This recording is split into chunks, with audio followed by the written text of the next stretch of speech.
Hi everyone, welcome. I'm down here in my wormery preparing to check in on a couple bins of African nightcrawler worms. Worms that have been living in these two tubs here for 245 days now. And over that time, there was the initial 210 days where I was just doing everyday composting in these systems. And then at the end of that time, which was at this point 35 days ago, 5 weeks ago, we put a halt to giving them any more bedding, so the feedings have really been nothing more than just food. And that's kind of what I refer to as foraging or fed foraging.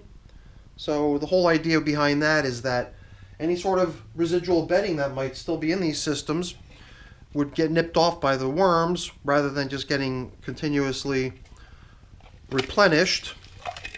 And the reason for that is we're looking for a nice batch of clean, debris-free worm castings.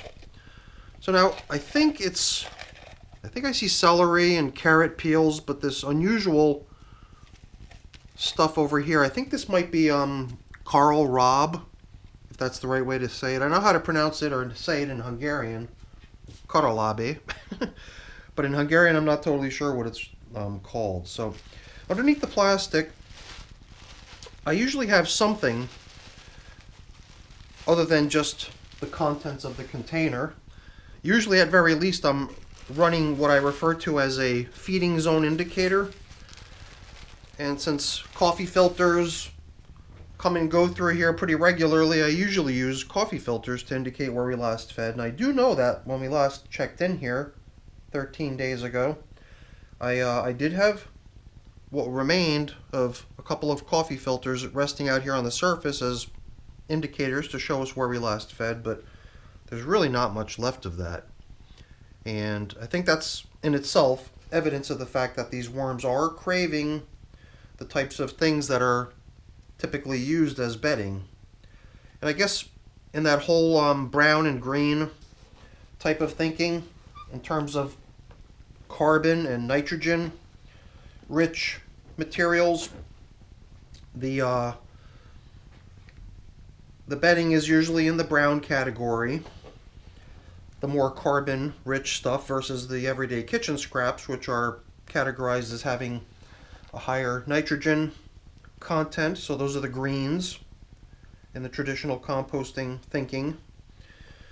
So I think since we really don't have any new bedding going in now for 5 weeks, and since even those little scraps of paper that were out on the surface, the feeding zone indicators have been nibbled away, it seemed to me like giving them something, just in case they really are desperate for that sort of stuff, giving some of that to them in some form would be a good idea, but I'm not going to be including bedding with the feeding. My idea for the solution to that was to just put out large pieces of newspaper right beneath the bubble wrap coverings, which would actually go right to the edge of the system and not leave that little opening, that gap around the edge, which results in, slightly dry stuff. I mean, not terrible, but it still seems to me like if there was a chance to keep this stuff even here on the very edge nice and damp, then it wouldn't just sit there idle. It would all be getting worked on by the worms, hopefully. So that's my idea for today, in terms of sort of a semi-sneaky way of just giving them a little bit of carbon, not so much in the form of extra bedding, but just in the form of a new top covering that would just sit out there and not only give the worms what they might need, but also help us kind of lock in the system's moisture, especially around the edges, is the reason I'm wanting to do it that way, so that hopefully the systems can continue to proceed nicely towards the finish line. And at this point, I guess the finish line is not like a finish line. It's more like, when do we get to the end of the foraging phase, and when can we proceed to the next step of figuring out a way to separate the worms from their castings. So in the short term, it does seem like we're close. It does seem like this material is coming along nice. Every now and then we do see some stuff that resembles the stuff that I use as bedding. It looks almost like shredded paper or cardboard, but that stuff is potato peel, I believe. And it may have been part of what we gave them last time. The worms will usually be able to get all of the nice juicy stuff remaining on the potato peel off there pretty quick, but the peel itself might take a little bit longer. I could see two mating worms here connected to each other. I wonder if it's got something to do with the temperatures finally rising. We're now only about a week away from the official start of spring, and the forecast doesn't really show any signs of severe cold weather anymore, although I understand the fact that, you know, weather has a mind of its own and there's always a chance for a relapse of cold weather. But I think for the most part we're winding down the winter months and seeing some nice warmer weather on the horizon. And these worms here, these African night crawlers, are a tropical breed of worm that definitely operate better in warmer conditions. So I do believe we'll probably start to see some improvement in their capability of breaking stuff down as the temperature begins to rise and they start to feel a little bit more comfortable. So I've given bin number 1 a nice tilling up and aeration throughout. At the same time, we've managed to take all that somewhat drier material that was hugging the perimeter and blended it in. My hope is that the slightly larger paper coverings that we're going to put on here at the end are going to help lock in the moisture, because I think that maybe the primary thing that I'd like to see make some better progress, and it'll require a good bit of moisture, is the breakdown of a lot of these residual leaf stems that are still floating around within the systems. Usually I give myself sort of a cutoff point in terms of utilizing leaves as bedding in the systems that I know are nearing the end, and the systems where I know I would want to be harvesting the castings soon, and I'd like to see the material free of debris such as leaf stems. But I must have came in here kind of late in the game with leaves, because a lot of these leaf stems are still kind of holding together quite well, and do look like they're going to require a little more time to get broken down. So we've now finally bumped into one of the corncob spheres that are out here in bin number 2. Bin number 1 had them too, and I know that we bumped into at least one of them in recent check-ins in bin number 1.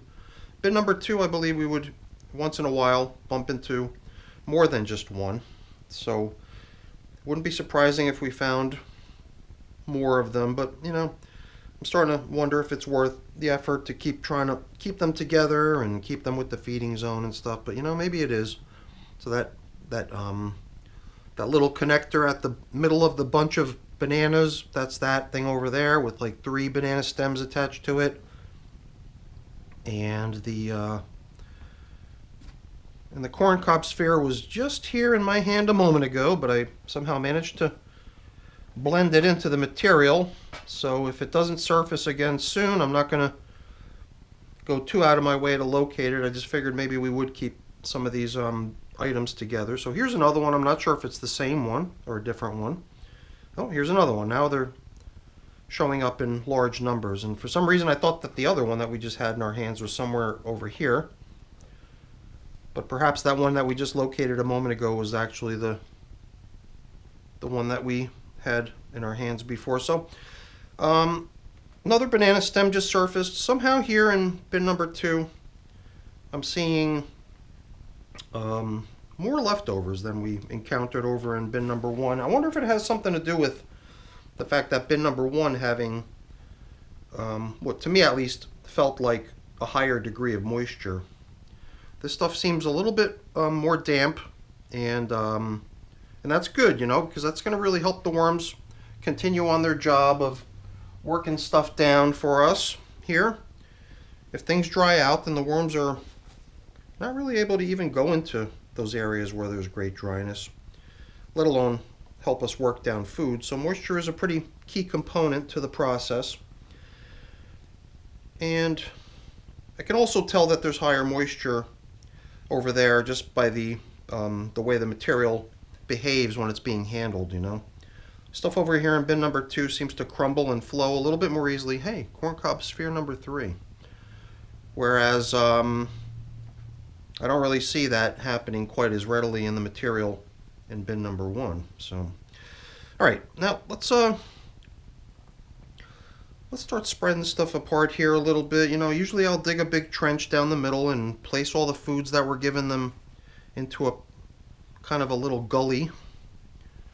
But when I'm in this foraging phase, I like the idea of the worms not kind of being forced or coerced, or what's the right word? I don't think they're being forced or coerced, but lured into a specific location by having a feeding zone that's only down the center.